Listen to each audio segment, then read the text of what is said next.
요한계시록 1장 5절 하반절부터 6절까지입니다. 우리를 사랑하사 그의 피로 우리 죄에서 우리를 해방하시고 그의 아버지 하나님을 위하여 우리를 나라와 제사장으로 삼으신 그에게 영광과 능력이 세세토록 있기를 원하노라. 아멘. 좀 낮에 좀 쉬셨습니까? 오늘 또 이렇게 송구영신 예배 드리고 또 저녁에는 수요 예배로 드리게 된 거 참 어때요? 좋습니까? 피곤합니까?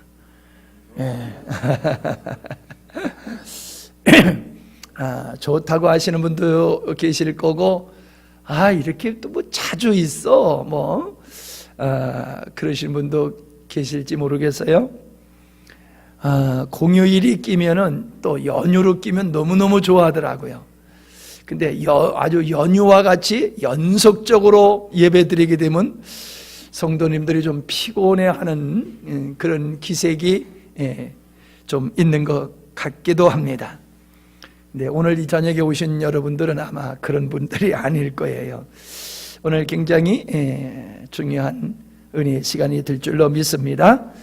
자, 오늘 5절 하반절과 6절에 이 말씀을 가지고 하나님의 나라와 제사장 이런 제목으로 우리 요한계시록을 계속해서 다루어 나가도록 합니다. 여기 보면은 예수 그리스도로 말미암아 은혜와 평강이 있기를 원한다라고 하는 이런 축복된 말씀에 이어서 이제 사도 요한은 하나님 앞에 찬양과 영광을 돌려야 되는 이유를 이렇게 말씀해 주고 있습니다. 그러니까 이 말씀은 사실 사도 요한이 한 것이 아니라 주님이 주신 계시로서 주님께서 은혜를 입은 자들, 하나님의 은혜와 평강 가운데 있는 자들이 하나님 앞에 자동적으로 나와야 되는 것이 무엇이냐? 그것이 바로 하나님께 영광 돌리는 예배다라고 하는 것을 우리에게 말씀해 주고 있는 것입니다. 안타깝게도 우리가 예배에 대한 정의, 예배에 대한 이해가 좀 잘못되어 있는 것이 사실입니다. 그렇기 때문에 예배를 부담스러워하게 되어지는 현상이 생기는 거지요. 사람들은 믿음의 생활을 하는 것이 예배다라고 생각을 합니다. 구원의 조건이라고 생각하기도 하는 것이지요. 그러니까 예배가 부담스럽게 다가올 수가 있다라고 하는 겁니다. 예배는 구원의 조건이 아닙니다. 예배는 우리가 은혜 받기 위해서 드려지는 것도 아닙니다. 예배는 나와 상관이 있는 거지만은 예배는 내가 목적이 되어진 것이 아니라 주님이 목적이 되어지는 것임을 믿으시기를 바랍니다. 예수 그리스도로 말미암아 은혜와 평강 가운데 있는 자들이 스스로 자발적으로 감격하여서 하나님께 올려드리는 그 영광이 예배다라고 하는 겁니다. 그러므로 예배는 구원받은 자의 신앙의 목적이 되어지는 것이지 수단이 되어지는 것은 절대로 아니다라고 하는 것을 여러분이 마음속에 새롭게 각인하시기 바랍니다.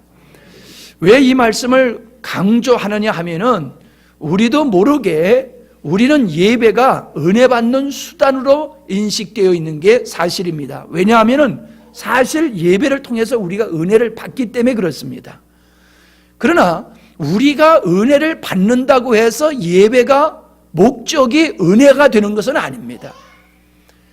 우리가 예배를 통해서 은혜를 입는 것은 하나님께 영광을 돌리다 보니 그 부수적인 결과로서 우리에게 은혜가 임하는 것이지 은혜를 입기 위해서 우리가 예배를 드리는 것이 아니다라고 하는 겁니다.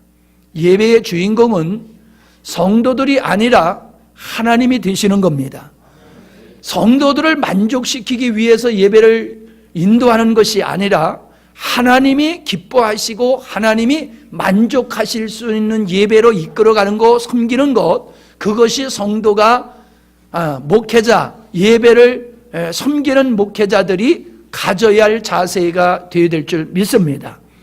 그러므로 여러분들은 이 예배가 은혜가 있다 없다라고 하는 그 기준을 우리에게도 두어서, 자신에게도 두어서는 안 됩니다. 내게 기분이 좋고 내가 좋아하는 스타일로 예배를 드리면은 은혜로운 예배다. 내가 원하는 스타일이 아니다.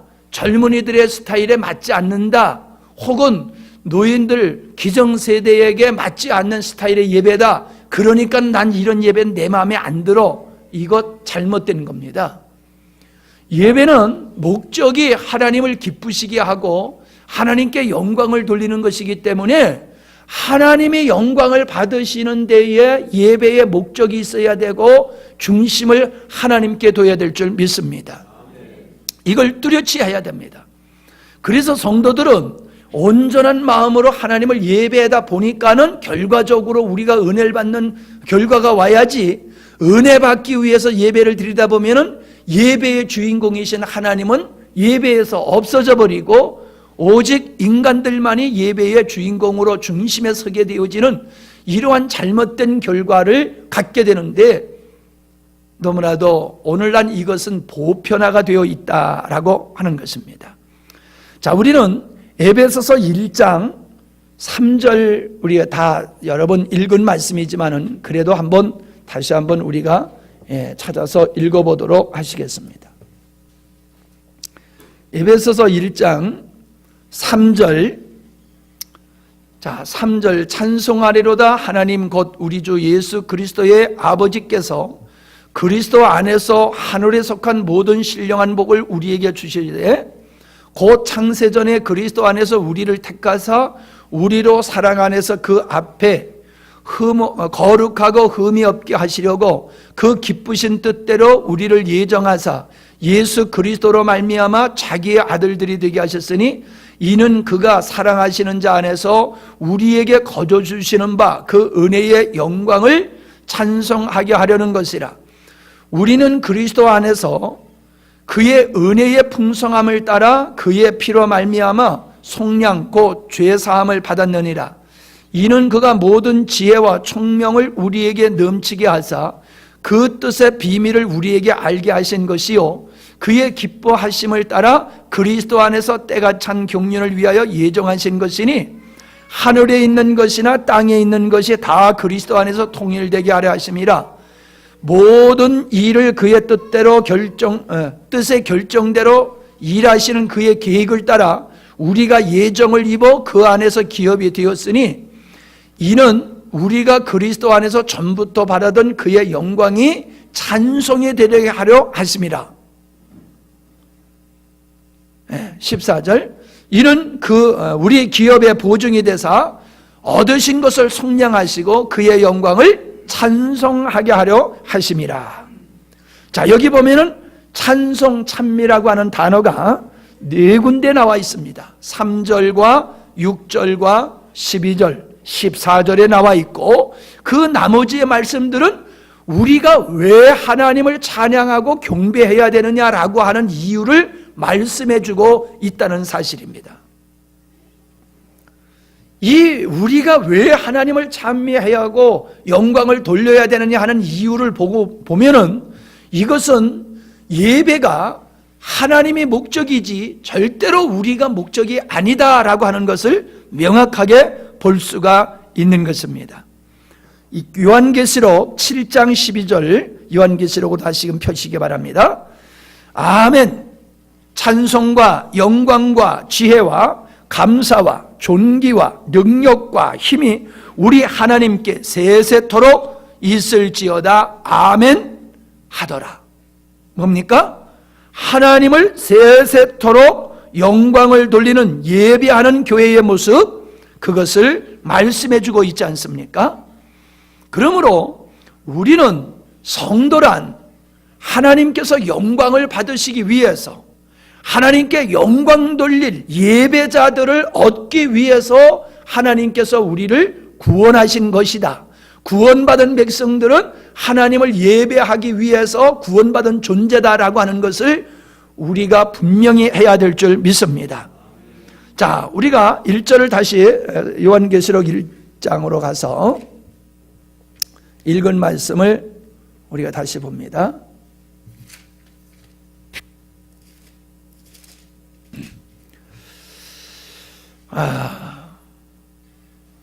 5절 보면은 우리를 사랑하사 그의 피로 우리 죄에서 우리를 해방하시고, 이것이 바로 우리가 하나님께 세세토록 영광을 돌려야 되는 이유로 말씀해 주고 있는 겁니다. 그리고 두 번째는 우리를 하나님의 나라와 제사장으로 삼으신 것이 하나님 아버지를 위하여서라고 하는 것으로 분명히 우리가 하나님을 위하여, 하나님의 영광을 위하여 하나님의 나라와 제사장이 되었다라고 우리에게 분명히 말씀해 주고 있습니다. 구원받은 것이 바로 하나님의 백성이 되어지는 것이고 제사장이 되어지는 것인데, 그 하나님의 나라와 제사장이 되게 하신 구원의 목적은 하나님을 위해서다. 아멘. 하나님을 위해서다라고 분명히 말씀해 주고 있는 것입니다. 자, 그러면 살펴보도록 하겠습니다. 우리를 사랑하사 피로 우리를 해방해 주셨다라고 말씀하고 있죠. 그의 피로, 하나님이 우리를 사랑하사 예수 그리스도의 피로 우리를 해방하셨다.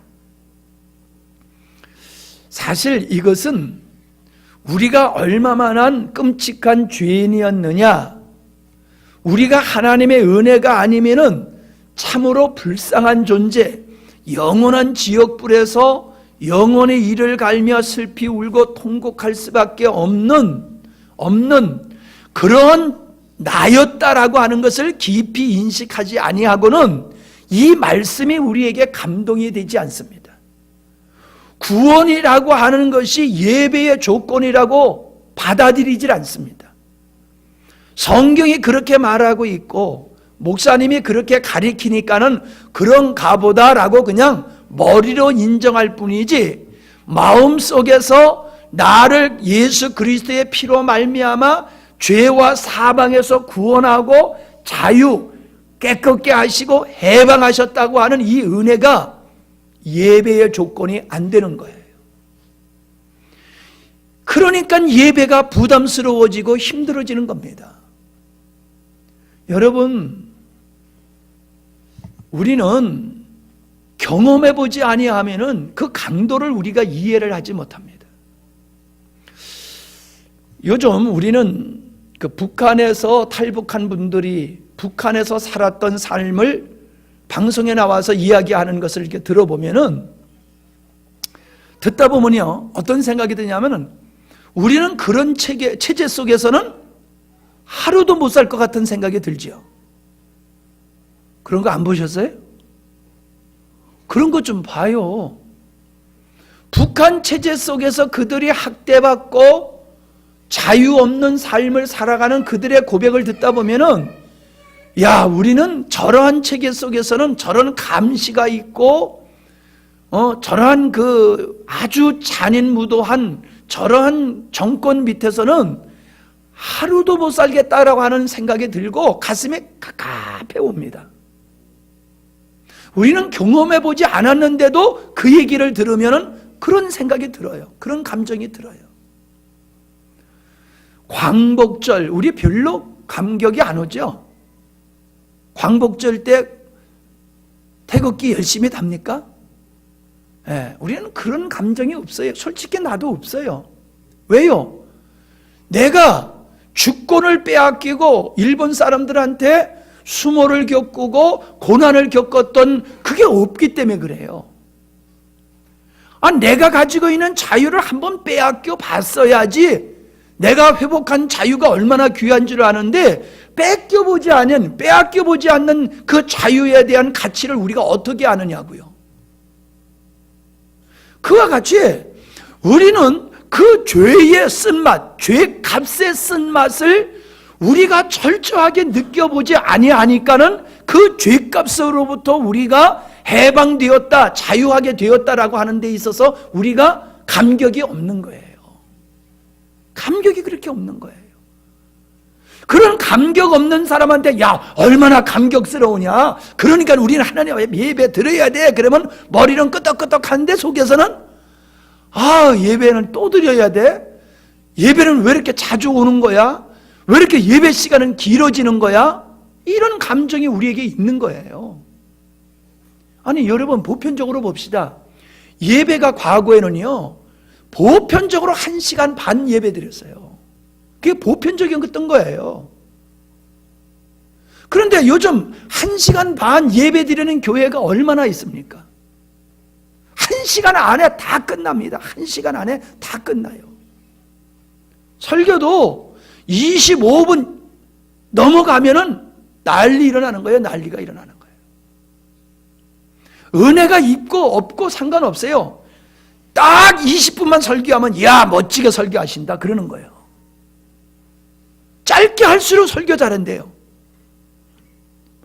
말씀의 내용과 상관없이 말씀이 길어지면은 우리 목사님은 시대에 역행하는 분이다, 꼬름한 분이다, 그런 인식들을 가지고 있어요. 이게 한국교회의 실정이에요.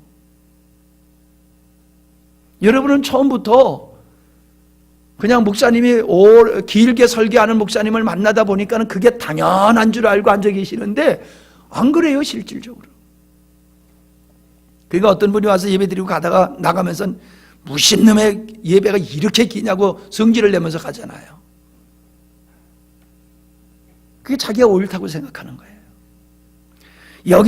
여기서 말씀하고 있는 죄로부터의 해방이다, 우리를 해방하셨다는 이 해방의 말의 뜻은 목욕시키다, 깨끗하게 목욕시키다, 깨끗이 빨다, 이런 의미입니다.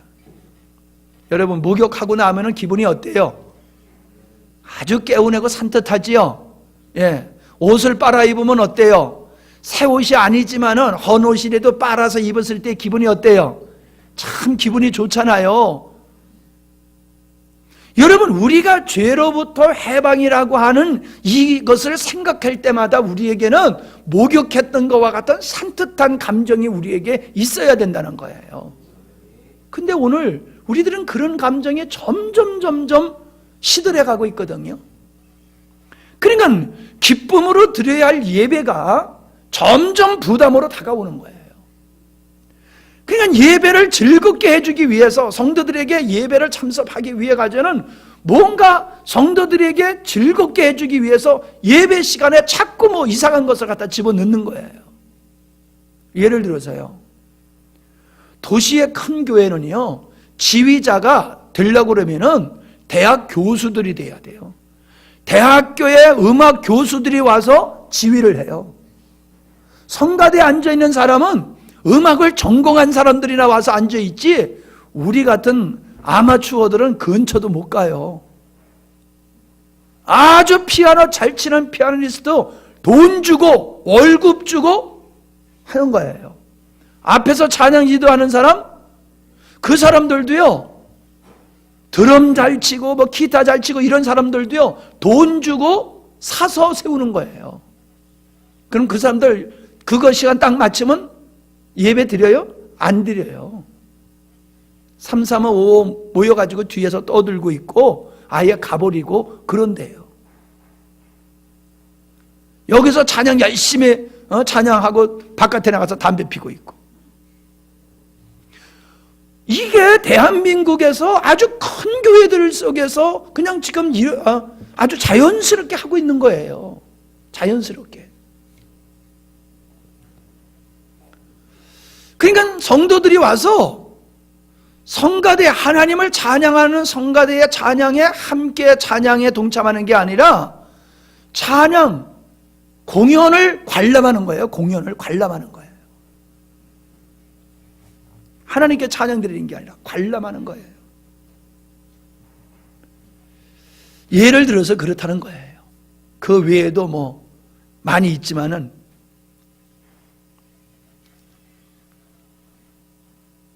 오늘 예배 마친 후에 이란에서 지하교회 성도들이 예배드리는 모습과 북한 지하교회 성도들의 예배드리는 모습을 동영상을 짤막짤막하게 한번 볼 겁니다. 그분들은 예배를 목숨 걸고 예배를 드리고 있어요. 예배를 목숨을 걸고 예배를 드리고 있다니까요. 우리 솔직히 오늘 2014년부터 예배를 목숨 걸고 드려야 될 상황이 왔다라고 하면은 대한민국 교회에 몇 프로의 성도들만 남아 있을까요? 한번 그 몇 프로 중에 여러분이 들어가 있을까 말까 한번 생각해 보세요. 목숨 걸고 예배 드려야 되는 상황이 오면은 여기 여러분들 변함없이 나와 있을 것 같은 자신감이 있으십니까? 지금 우리가 정상적인 예배를 정말로 주님이 아벨의 제사를 받으신 것과 같이 우리의 예배가 주님이 흠양하실 만한 아름다운 예배가 되려고 하면 우리는 그 예배를 적당하게 드리는 게 되어서는 안 돼요. 시간 되면 드리고 시간이 안 되면 안 드리는 게 아니고 목숨 걸고 드리는 예배, 그 예배가 진정 하나님이 받으시는 예배라는 사실을 우리 새삼스럽게 좀 우리 마음속에 각인하는 기회가 됐으면 좋겠어요. 여러분, 목숨 걸고 예배를 드릴 때 그 예배가 감격이 있겠어요, 없겠어요? 감격이 있는 거예요. 감격이 있는 거예요. 근데 오늘 예배가 감격이 있습니까? 좀 감격을 불어넣으려고 애를 써도 이게 잘 안 되잖아요. 나는 오늘 이 말씀을 이렇게 준비하면서 민성찬 집사님 생각이 나요. 우리 민성찬 집사님은 우리의 대표자야. 막. 얼마나 감격이 있습니까? 몸으로 찬양하잖아요. 교만하지 마시오. 몸으로 찬양하잖아요. 아니 내가 그렇게 하라고 그래서 하는 거예요? 솟아나잖아요. 여러분 우리 민집사님 찬양하는 모습을 보면서 여러분 각자가 어떤 마음이 들었는지 한번 스스로에게 물어보세요. 아 이거 주책이네. 혹시 그런 생각 안 가지셨어요? 잘났다. 그런 생각 혹시 안 가지셨어요? 유별나네. 뭐 찬양도 뭐 노래도 제대로 못하면서 뭐 그렇게 난리법석을 치는 거야. 얼마든지 그렇게 생각할 수 있어요. 그러나 저는 여러분들이 우리 민집사님 찬양하는 모습을 보면서 굉장히 괴로워야 된다고 저는 생각해요. 특별히 그 옆에 계시는 분들은 더더욱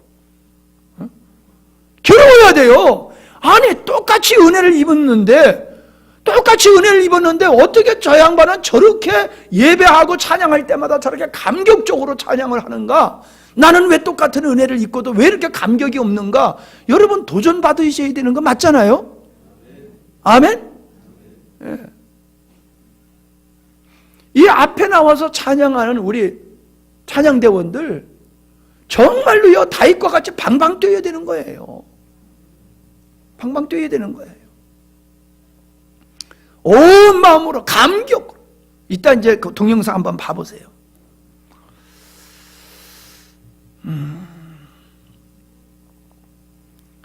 우리는 어떤 은혜를 입었느냐 하면은 이와 같은 거예요. 내가 기르는 강아지가 병들었어요. 근데 백약이 무효야.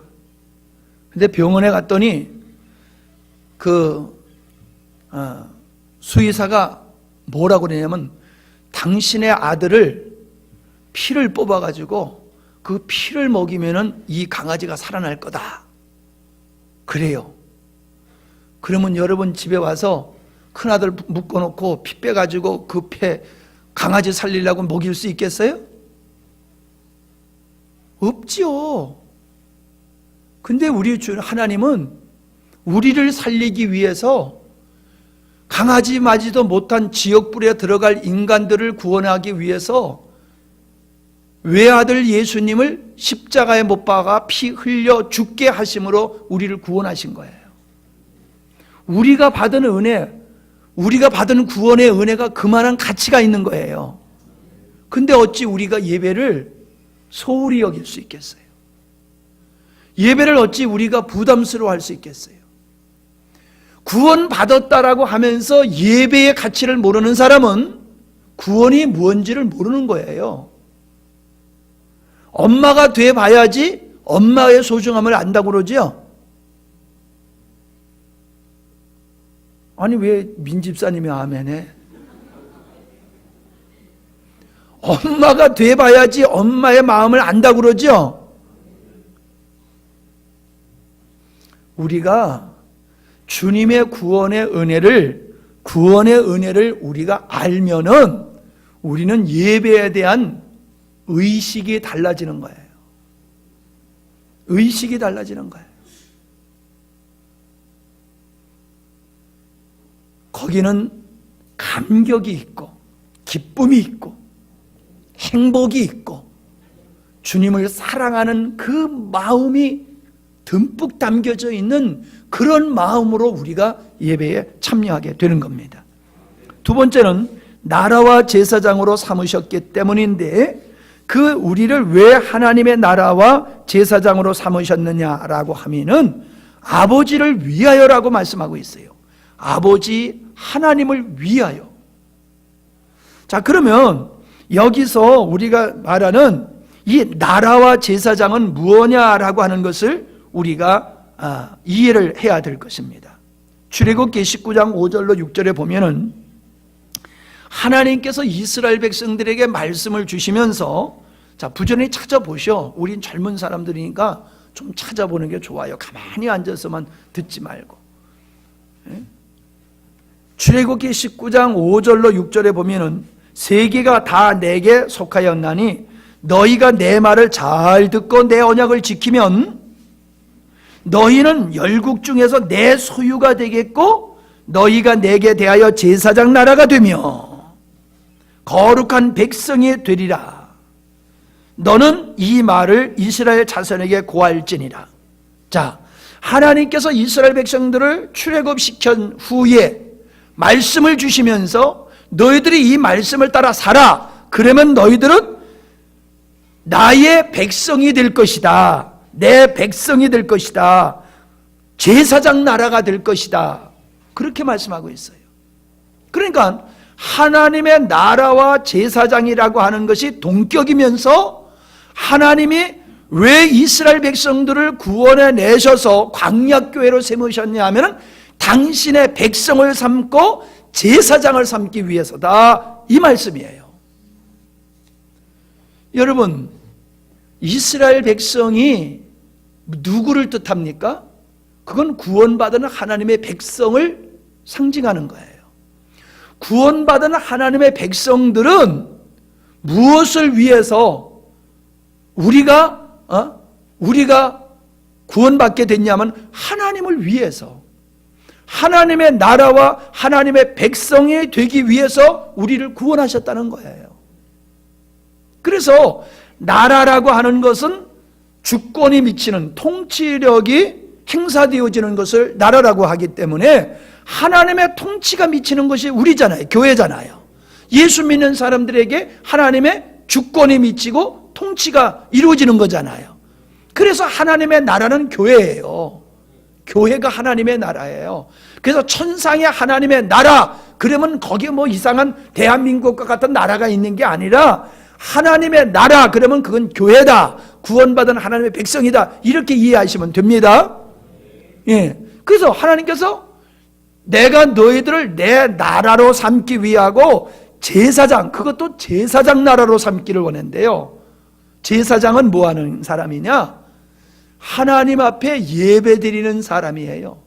그의 하는 일은 하나님 앞에 제사 지내는 일이 그의 의무예요. 그는 하나님을 섬기는 일을 위해서 부름을 받고 세움을 받은 사람들이에요. 오직 하나님 앞에 예배할 수 있는 사람은 제사장밖에 없었어요. 그런데 베드로전서 2장 9절에 보니까는 오직 너희는 택하신 족속이요 왕같은 제사장들이요 거룩한 나라요 그의 소유된 백성이니 이는 너희를 어두운 데서 불러내요. 어두운 데서 불러내요. 구원이지요? 그의 기이한 빛에 들어가게 하신 자, 하나님이죠? 그 거룩한 기이한 빛에 들어가게 하신 자의 아름다운 덕을 선전하게 하렵니다. 예배하게 하렵니다. 왜 하나님의 우리를 거룩한 족속으로 선택하시고 왕같은 제사장과 거룩한 나라로 그분의 소유로 출애굽기 19장에 있는 말씀과 동일한 말씀이잖아요. 왜 우리를 그렇게 만들으셨느냐? 그건 하나님을 예배하기 위함이라고 말씀하고 있다는 거예요.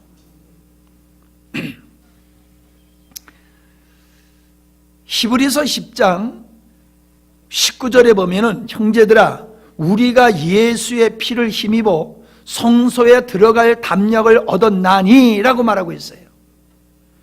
그러니까 구약에서 하나님 앞에 제사 지내려고 성소에 들어갈 수 있는 사람은 제사장밖에 없었어요. 일반 백성들은 못 들어갔어요. 그 성소에서 또 지성소로 들어가는 데는 휘장이 있었어요. 휘장으로 막혀 있었거든요. 그래서 1년에 한 차례씩 제사장이 백성들의 죄를 사하기 위해서 피를 가지고 지성소에 들어가서 언약궤에다가 이 피를 뿌리면서 백성들의 죄를 사하는 하나님을 예배하는 일을 했다는 거예요. 거기는 제사장밖에 못 들어갔어요. 일반 백성은 못 들어갔어요. 근데 지금 말하고 있어요. 봐라, 우리가 구약의 제사장과 같이 우리가 제사장이 되었다. 그래서 제사장이 언제나 하나님 앞에 나가서 예배할 수 있는 것 같이 우리들도 언제나 하나님 앞에 가서 예배할 수 있는 자들로 길이 열려졌다. 할렐루야. 그 얘기를 하고 있는 거예요. 어떻게 열려졌느냐? 20절에 그 길은, 열린 길은 우리를 위하여 휘장 가운데로 열어놓으신 새롭고 산 길이요 휘장은 곧 저희의 육체니라. 예수님이 십자가에 못 박혀 죽으실 때에 휘장이, 성전에 있는 휘장이 쫙 찢어졌다는 거예요. 뭐예요? 예수님의 죽으심을 통하여 막혔던 담이 무너지고 길이 열려서 누구든지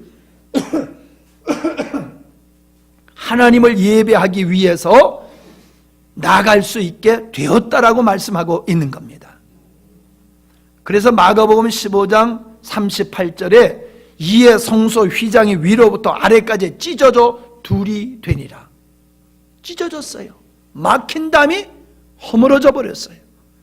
누구든지 예수 그리스도를 믿어서 하나님의 거룩한 나라 백성된 자들은 언제나 하나님 앞에 예배할 수 있는 길이 열렸다는 거예요. 근데 우리는 휘장이 찢어져서 하나님 앞에 언제나 나갈 수 있다라고 하는 이 말씀을 맨날 기도에만 국한시키고 있는 거예요. 과거에는 하나님 앞에 기도를 이렇게 직접적으로 못했는데 예수님을 통해서 직접적으로 기도할 수 있게 기도의 문이 열렸구나, 기도의 길이 열렸구나, 그것만 생각하고 있어요. 우리가 하나님 앞에 예수 그리스도의 이름으로 직접 기도할 수 있듯이 우리가 제사장 되었기 때문에 우리는 언제나 하나님 앞에 예배 드릴 수 있는 예배자로 나아갈 수 있는 길이 열렸다는 거예요. 자, 길을 왜 열어놨어요? 길을 만들어 놓으면 그 길을 왜 만들어 놨어요? 왔다 갔다 하라고 문을 만들어 놨어요. 왜 만들어 놨어요? 들으라고. 그죠? 그러면 하나님께서 시장을 열어서 모든 자가 하나님 앞에 나갈 수 있는 길을 열어놨다는 것은 뭐 하라고? 예배하라고. 하나님 앞에 예배하라고, 예배할 수 있는 길을 열어놓은 거예요. 그런데 우리는 그 예배를 부담스러워 한다니까요. 저 길은 왜 내놓은 거야? 저 문은 왜 만들어 놓은 거야? 그리고 앉아있는 게 오늘날 성도들의 모습이에요.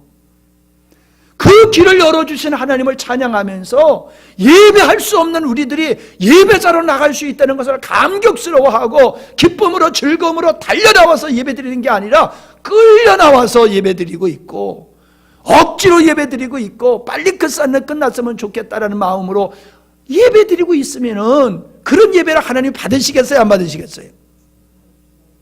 그래서 말라기에 보면은 하나님 앞에 드렸던 제물들이 병들고 불구자인 그러한 시장에 내다 팔면 팔 수 없는 그런 짐승들을 잡아가지고 제물을 드리니까는 하나님께서 야, 그런 제물 나 안 받을 거야. 그런 제물을 너 상전한테 갖다 줘봐라. 상전이 그걸 기쁘게 받겠나. 난 그런 제물을 안 받을 거야. 그러셨거든요. 그럼 그걸 오늘로 비교하면 뭐예요?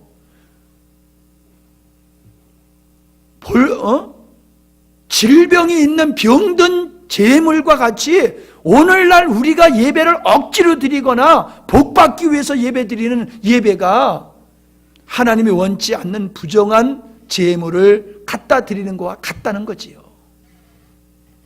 이것을 우리가 명확하게 해야 될 줄 믿습니다.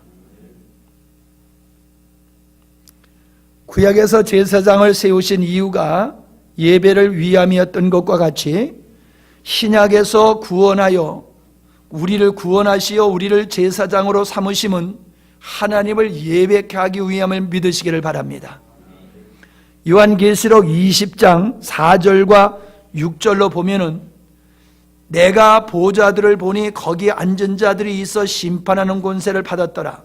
또 내가 보니 예수의 증거와 하나님의 말씀을 인하여 목배임을 받은 자의 영혼들과 또 짐승과 그의 우상에게 경배하지도 아니하고 이마와 손에 그의 표를 받지도 아니한 자들이 살아나서 그리스도로 더불어 1000년 동안 왕노릇하였으니 그 나머지 죽은 자들은 그 1000년이 차기까지 살지 못하더라. 이는 첫째 부활이라. 이 첫째 부활에 참여하는 자들은 복이 있고 거룩하도다. 둘째 사망에 그들을 다스리는 권세가 없고 도리어 그들이 하나님과 그리스도의 제사장이 되어 1000년 동안 그리스도로 더불어 왕노릇하리로다. 자, 이게 뭔 얘기입니까? 구원받은 하나님의 백성들이 1000년 동안 교회 시대 속에서 하여 할 일들은 하나님 앞에 제사장과 같은 자격을 가지고 하나님 앞에 예배드리는 삶을 살아가는 것이다. 그것을 우리에게 보여주고 있는 말씀인 줄 믿으시기를 바랍니다. 자, 그래서 로마서 12장 1절에 보면은 형제들아 내가 하나님의 모든 자비하심으로 너희를 권하노니 너희 몸을 하나님이 기뻐하시는 거룩한 산제사로 드리라. 뭔 얘기입니까? 성도의 삶은 개인적으로는 우리의 삶이 하나님을 예배하는 삶이 되어야 되고, 그러한 삶을 살다가 우리가 그리스도의 몸으로 단체로 모여서 하나님이 원하시는 예배를 드려야 된다는 것을 말씀해 주고 있습니다. 그러니까 요한계시록 20장에 있는 1000년 동안 왕노릇하는 이러한 성도의 하나님의 예배하는 삶은 사도 바울이 로마서 12장에서 말씀하고 있는 성도의 삶을 얘기하고 있는 거예요. 성도의 하나님을 예배하는 하나님 중심적인 삶을 사는 사람들이 1000년 동안 왕노릇하는 삶이라고 하는 것을 우리에게 보여주고 있는 겁니다. 히브리서 13장 15절에 보면은 이러므로 우리가 예수로 말미암아 항상 찬미의 제사로 하나님께 드리자. 이는 그 이름을 증거하는 입술의 열매니라. 입술의 열매가 뭐냐? 항상 하나님께 찬미의 제사를 드리는 것이다 라고 얘기를 하고 있어요. 더 재밌는 거는요, 요한계시록 5장 9절에 보면은 새 노래로 하나님께 예배하라고 말하고 있어요. 새 노래로. 헛노래가 있고 새 노래가 있어요. 여러분, 과거에 은혜 있던 찬송이 오늘도 은혜가 있어요? 아니, 보편적인 걸 얘기하는 거예요. 좀 아니죠? 처음에 부를 적이 굉장히 은혜로우는데 한참 부르다 보면 별로 은혜가 안 돼요. 근데 새로운 찬양을 부르면 어때요? 우와, 왜 이렇게 은혜가 되는지 몰라. 새로운 찬양. 14년도에는 새로운 찬양을 좀 많이 부를 수 있기를 바랍니다. 그러니까 효원이가 많이 새로운 찬양을 찾아내야 돼. 아니면 작곡을 하든지, 우리 성숙자매님이 열심히 또 찾아내야 되고, 최태숙 집사님이 열심히 찾아내야 되고, 그래서 은혜로운 살아온 찬양을 세로라로 계속 하나님 앞에 영광을 돌리는 거예요. 아멘? 자, 그러면 제가 여러분에게 질문해 볼게요. 예배에 있어서 찬양이 차지하는 비중이 얼마 같습니까? 50%, 80%, 100%. 자, 어느 쪽 같아요? 예? 아니, 목사님 눈치 보지 마셔. 예. 높을수록 좋은 거예요. 프로테지가 높을수록 좋은 거예요. 오늘 우리는 예배드리는 목적이 내가 되다 보니까는 뭐가 좋아야 돼요? 말씀이 좋아야 되는 거예요. 왜 사람들이 말씀이 좋아야 되느냐 하면 그 예배의 목적이 내가 되기 때문에 그런 거예요. 근데 하나님이 예배의 목적이 되려고 하면 말씀이 좋아야 돼요? 찬양이 좋아야 돼요? 확실히 말씀하세요. 말씀이 좋아야 돼요? 찬양이 좋아야 돼요? 찬양이에요. 예배는 말씀보다도 찬양이 더 중요한 거예요. 반주자가 얼마나 중요한지 몰라요. 찬양대원이 얼마나 중요한지 몰라요. 앞에 나와서 찬양을 리더하면서 하나님 앞에 찬양을 섬겨가는 그 리더자들이 얼마나 중요한지 몰라요. 사실 그분들이 목사님보다도 더 소중한 분들이에요. 예배에서 찬양을 빼버려 보세요. 무슨 예배가 됩니까? 찬양은 반드시 있어야 되고 찬양의 비중은 갈수록 커져야 되는 거예요. 사실 말씀 듣는 시간은 짧게 하고 찬양하는 시간을 더 많이 갖는 게 맞는 거예요. 근데 오늘 찬양대원들도 그렇고 반주자도 그렇고 그 찬양에 대한 소중함이 얼마나 있다고 생각합니까? 별로 없어요. 젊으니까 쓰는 거지. 그죠? 내가 주님을 찬양하고 싶어서 찬양대 쓰는 거요? 젊은 사람이니까 쓰는 거요? 나이가 먹으면 찬양대에서 자꾸 내려오려고 들어. 에휴, 뭐, 내 나이가 몇 살인데 거기 앉아서 있냐고. 이제 젊은 사람이 하는 거지, 뭐. 나 같은 사람이 왜 거기 서냐고. 말도 안 되는 소리예요. 거기 서지 말라고 할까봐 로비를 하고 그래야 돼요. 에? 나 계속해서 찬양대에서 하나님을 찬양하게 해달라고 그래야지 맞는 거지.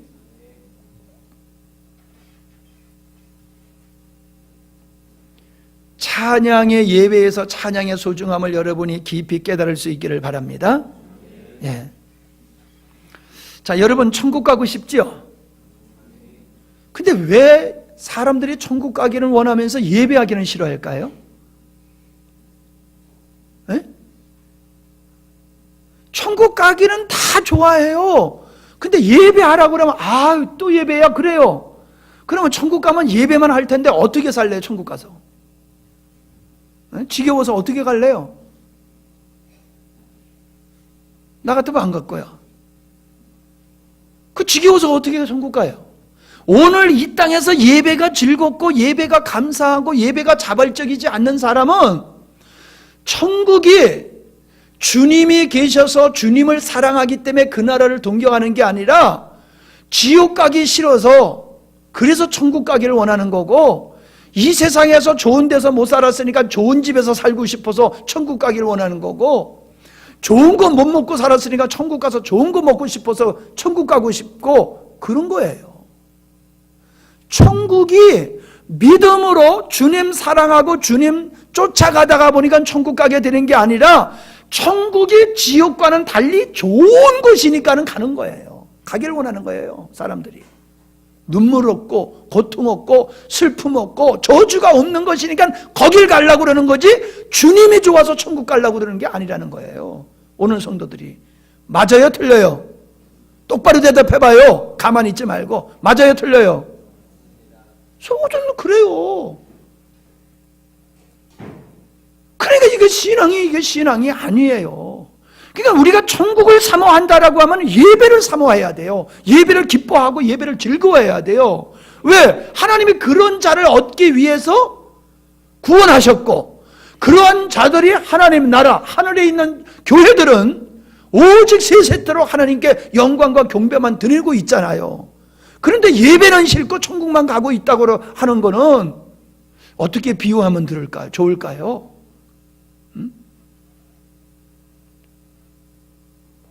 어떤 좋은 예를 한번 좀 생각을 해보면 좋겠어요. 네? 좋은 예가 떠올랐어요? 그런 분이 있으면 한번 얘기해 봐요.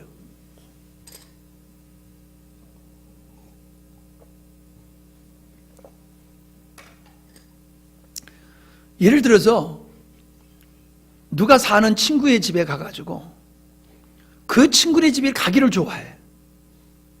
근데 왜 친구의 집을 가기를 좋아하냐면 친구가 좋아서 친구의 집을 가려고 하는 게 아니라 친구네 집이 아주 좋은 게 많아. 냉장고에도 먹을 게 많고 놀거리도 많고 침대도 좋고 좋은 게 너무 많아.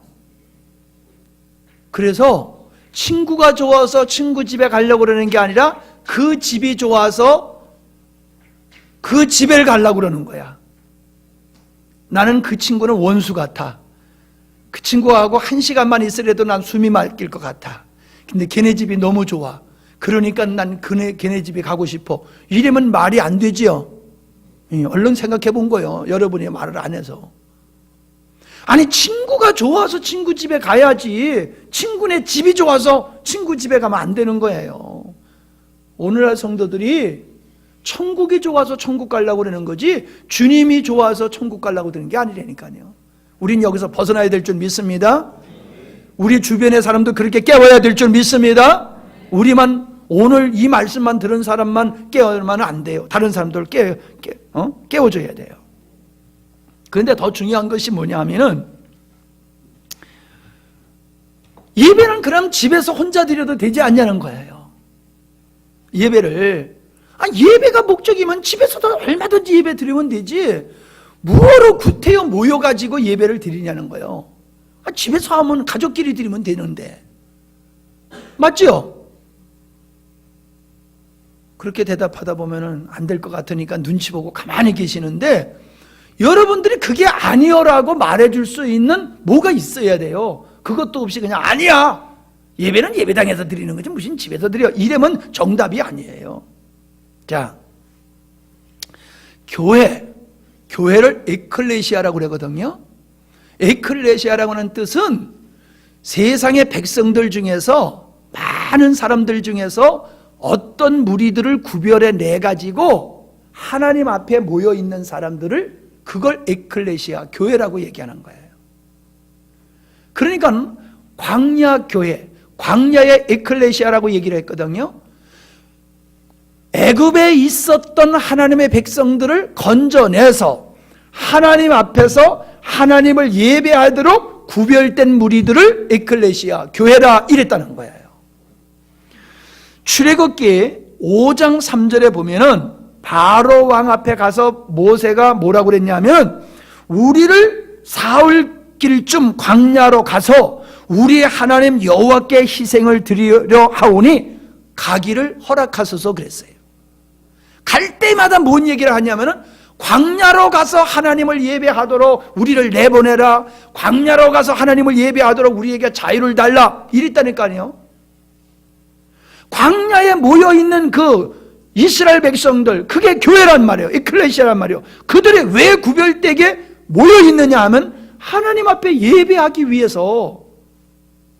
그러면은 예배는 어떻게 드려야 되느냐? 예배는 개인적으로도 드릴 수 있지만은 예배는 에클레시아로 드려야 되는 거예요. 그리스도의 몸으로서 하나님 앞에 예배를 드려야 되는 거예요. 그러니까는 나 혼자 집에서 예배 드리는 게 아니라 모여서 군중을 이루는 거예요. 무리를 이루어서 하나님 앞에 예배를 드리는 게 그게 바른 예배라는 거예요. 자, 보세요. 사도행전 2장 46절로 47절, 사도행전 2장 46절로 47절. 날마다 마음을 같이하여 성전에 모이기를 힘쓰고 집에서 떡을 떼며 기쁨과 순전한 마음으로 음식을 먹고 하나님을 찬미하며 온 백성에게 칭송을 받으니, 자, 날마다 모여서 하나님을 예배했다는 거예요. 초대교회 성도들이 날마다 모여서, 각자가 아니라 모여서 했다는 거예요. 왜? 그게 하나님께서 이 땅에 하나님을 모르는 백성들 중에서 하나님의 백성들을 구원하여서 그 하나님의 백성들이 모여서 하나님을 예배하는 걸 하나님이 원하신다는 거예요.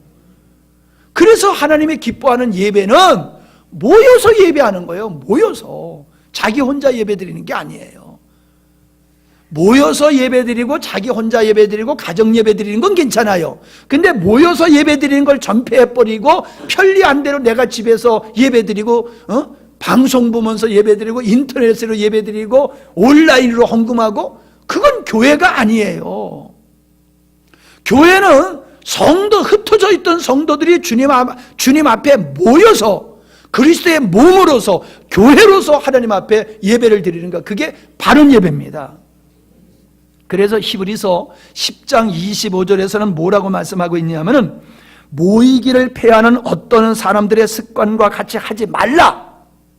오직 권하여 그날이 가까워올수록 더욱 그리하자.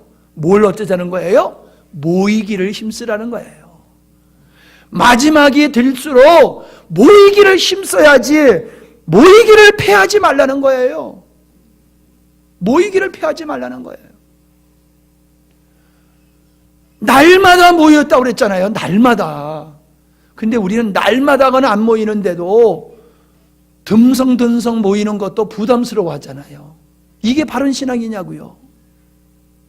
우리가 주님 앞에 지음을 받고 우리가 주님 앞에 부름을 받은 것은 하나님을 예배하고 하나님을 기쁘시게 하기 위해서 우리가 구원받고 부르심을 받았는데, 그 사명, 그 목적을 부담스러워하고 껄끄러워하고 귀찮게 여긴다고 하면서 어떻게 내가 구원받은 자라고 말할 수 있겠냐 말이에요. 말도 안 되는 거지요. 근데 말도 안 되는 일들이 오늘날 교회 안에서 벌어지고 있다는 거예요. 왜 수요일 날은 적게 모여야 됩니까? 직장 때문에. 그러면 이해가 돼요. 그런데 직장 때문에 안 나오던 사람도 오늘 같은 날 노는 날이니까 다 나올 수 있는데도 안 나오잖아요. 바빠서 못 나왔다. 안 바쁠 땐 왜 안 나와요? 새빨간 거짓말이거든요. 예배가 부담이 없는 거예요. 예배가 기쁨이 아니에요. 즐거움이 아니에요. 행복이 아니에요. 사명이 아니에요. 그러니까 예배를 하나의 공로로 드리고 의로 쌓는 것으로 예배를 드리고 치성으로 예배를 드리는 거예요. 오늘날 한국교회 성도들은 왜 새벽기도를 그렇게 안 빠지고 지극조성으로 드려요? 정성이에요, 정성. 그게 주님과의 사랑의 교제로 새벽마다 일찍 일어나서 진짜 우리 진토리 교회 같이 산새가 울기 전에 먼저 내가 일어나서 하나님을 예배하겠다, 그런 마음으로 일찍 일어나서 예배하는 게 아니라 새벽에 하나님 앞에 가서 치성 드려가지고 하루를 무탈하게 지나기 위해서 그렇게 고사 지내는 식으로 새벽에 와서 기도하는 사람들이 얼마나 많습니까? 그게 무슨 새벽 기도예요? 그러면서 자기들의 믿음이 좋다라고 여기면서 뻐기면서 할진 못할지는 다 하면서 나 새벽기도 드리는 거 한 가지 가지고 내 믿음 좋다고 큰 소리 치는 사람들이 얼마나 많으냐고요. 이 다 가짜 믿음이에요. 엉터리 믿음이에요. 하나님이 기뻐하는 믿음이 아니라는 겁니다. 예배는 감사함으로, 감격함으로, 스스로 자원함으로 드려야 될 줄 믿습니다. 목숨을 걸고 드려지는 예배가 되어야 될 줄 믿습니다. 시험 공부한다고? 고3이라고? 고3인데도 나오니까 대학 붙는데 뭘 그래? 고3인데도 예배 참석하고 내일 모레 수능 볼 때도 나와서 다 예배 드리고 다 그랬잖아요. 수능 보는 사람은 예배 안 드려도 면제도 받아도 되는 거예요? 말도 안 되잖아요. 바쁘다고 면제? 그런 게 어디 있어요? 우리는 예배에 대한 바른 인식이 되어야 될 줄 믿습니다. 예, 자, 이제부터 우리 동영상을 길지는 않아요.